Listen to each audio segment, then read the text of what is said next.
Hello everyone, मैं ध्रुव Shah from IIT Dhanbad आप सबका स्वागत करता हूं फिर से एक बार हमारे चैनल इंटीग्रेटिव लर्निंग पर, जहां हमारी सोच है आप सब तक बेहतरीन एजुकेशन पहुंचाने की।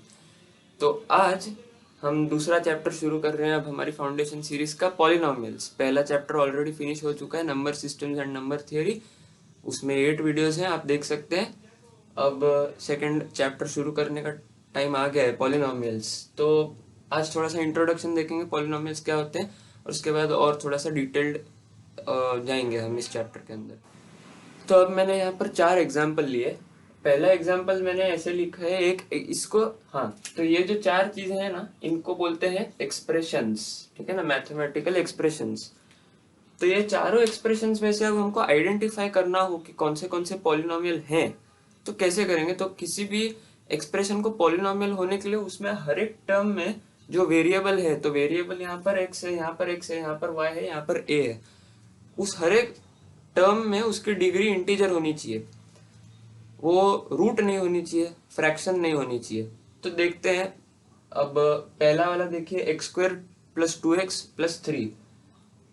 तो यहाँ पर x की पावर में 2 है जो कि इंटीजर है, तो ठीक है, पहला टर्म।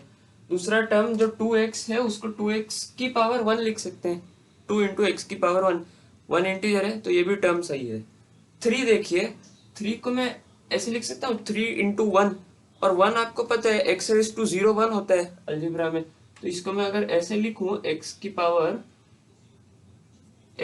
0, तो ये देखिए 3 टर्म का ये एक एक्सप्रेशन है, और इसमें हर एक x की जो पावर है वो इंटीजर है। इसका मतलब कि ये जो पूरा है ना, x square plus 2x plus 3, this is a polynomial.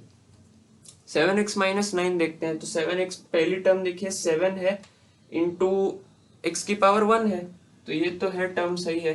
9 को मैं 9 इंटू एक्स की पावर 0 ऐसे लिख सकता हूँ, तो हाँ ये भी सही है, ये भी एक पॉलिनोमियल है।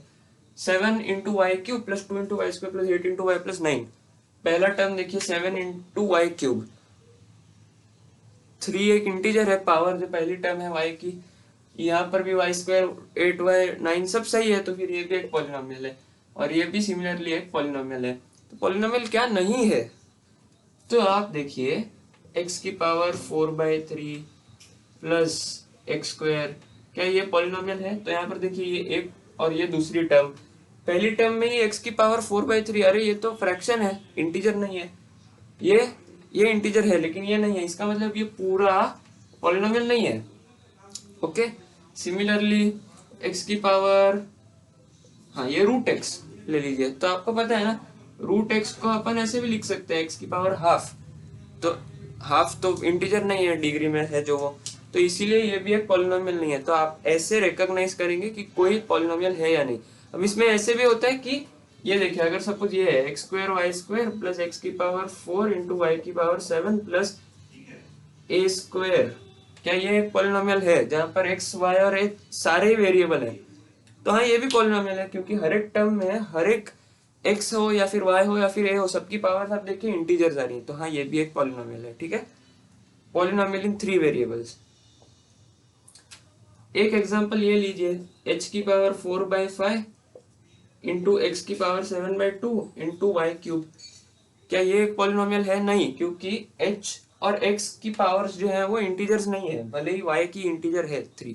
तो इसलिए आपको अब ऐसे रिकॉग्नाइज करने आएगा कि कोई एक्सप्रेशन पॉलिनोमियल है या नहीं। तो अब अगर एक वेरिएबल में पॉलिनोमियल हो तो जनरल पॉलिनोमियल हम अब कैसे लिख सकते हैं, देखिए। पॉलिनोमियल इन वन वेरिएबल को आप हमेशा ऐसे डिनोट करेंगे, f ऑफ x, ठीक है ना, ये इसको बोलेंगे ऐसे f ऑफ x।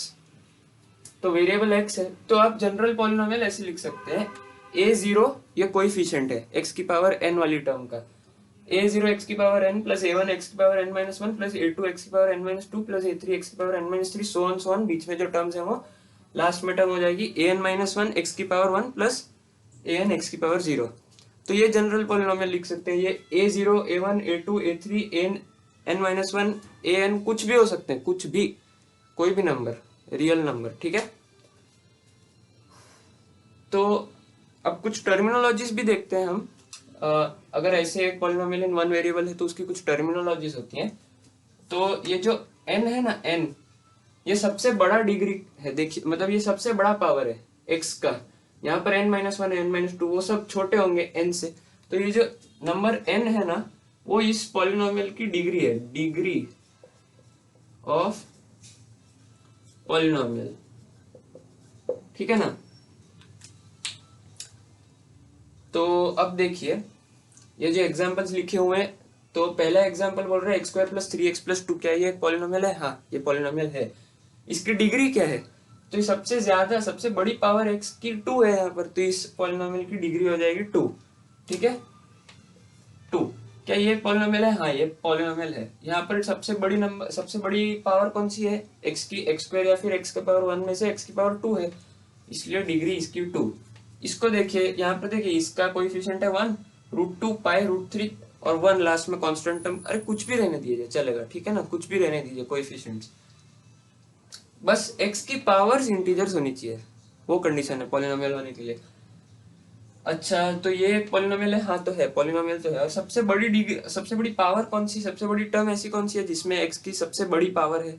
x की पावर 4, x की पावर 4, इसका मतलब इस पॉलिनोमियल की डिग्री हो जाएगी 4। तो चलिए अब आपको ये डिग्री का कॉन्सेप्ट भी समझ आ गया और एक जनरल पॉलिनोमियल कैसे लिख सकते हैं वो भी आपको समझ में आ गया। अब आप देखिए जो हम पॉलिनोमियल्स पढ़ रहे हैं ना, तो ये स्टेटमेंट देखिए क्या बोलते हैं, polynomials are very much like ordinary numbers. तो ये बिल्कुल आप जैसे आप मल्टीप्लिकेशन, डिवीजन, एडिशन, सब्ट्रैक्शन करते हैं ऑर्डिनरी नंबर्स का, बिल्कुल आप पॉलिनोमियल्स को भी वैसे ही कर सकते हैं। एग्जाम्पल देखते हैं। तो ये देखिए ये एक पॉलिनोमियल है x² + 2x + 1 और ये दूसरा पॉलिनोमियल है x² + 4x + 4। आप इनको ऐड कर सकते हैं बिल्कुल। आपको क्या करना है, एडिशन करना है, तो x² की टर्म x² के साथ ऐड होगी तो कितना हो जाएगा 2x², ठीक है ना। x वाली टर्म के साथ ऐड कीजिए तो 2x + 4x कितना हो जाएगा +6x, कितना इजी है। और कांस्टेंट वाली टर्म x की पावर 0 वाली टर्म x की पावर 0 वाली टर्म के साथ ऐड करना है तो 1 + 4 यानी कि +5 हो जाएगा, बिल्कुल इजी है। एडिशन जैसे ओरिजिनल नंबर अपन ऑर्डिनरी नंबर्स का करते हैं वैसे ही। सब्ट्रैक्शन देखिए, x² + 6x + 9 एक पॉलिनोमियल है, x² + 1 भी एक पॉलिनोमियल है। आप दोनों को सब्ट्रैक्ट कैसे करेंगे, तो x² - x² हो जाएगा, है ना, तो 0 हो जाएगा, तो x² 0 × x², ठीक है ना। यहाँ पर x वाली टर्म माइनस x वाली टर्म, यहाँ पर तो है ही नहीं कुछ x वाली टर्म, यानी कि सिर्फ +6x आ जाएगा। और फिर ये माइनस ये कांस्टेंट टर्म, तो 9 - 1 हो जाएगा यानी कि +8 हो जाएगा। बस आपको 0 × x² + 6x + 8 लिखने की भी जरूरत नहीं है, आप इसको सिर्फ 6x + 8 लिख दीजिए, ये आपका आंसर हो जाएगा, बिल्कुल बिल्कुल इजी। अब आप इसको मल्टीप्लाई भी कर सकते हैं। तो मल्टीप्लाई करने के लिए क्या होता है रूल, सपोज अगर ऐसे होता, देखिए 2 + 2 × 3 ऐसे होता अगर, तो मैं क्या करता, ये एक्चुअली तो 4 है, इसको पहले लिख देता 4 और फिर × 3 करता 12। लेकिन मैं ये किए इसके अलावा मैं ये भी तो कर सकता था कि मैं पहले इस 2 को इस 3 के साथ मल्टीप्लाई कर दूं और फिर ये वाला जो एडिशन है उसको ऐसे बाहर एडिशन लिखूं और फिर 2 को 3 से मल्टीप्लाई करूं, तो ये 6 + ये 6, आंसर अभी भी 12 ही आएगा, ठीक है ना।